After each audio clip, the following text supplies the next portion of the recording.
is zaterdagochtend en ik ben op weg naar de rondvaartboot. Want vandaag is de Zeeuwse die mag gaan varen.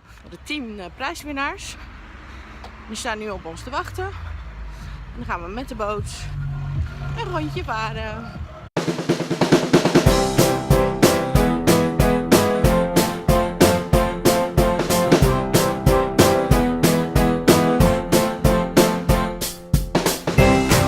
Maar speciaal heel van welkom aan een aantal dames die gelukkig in de prijzen gevallen zijn.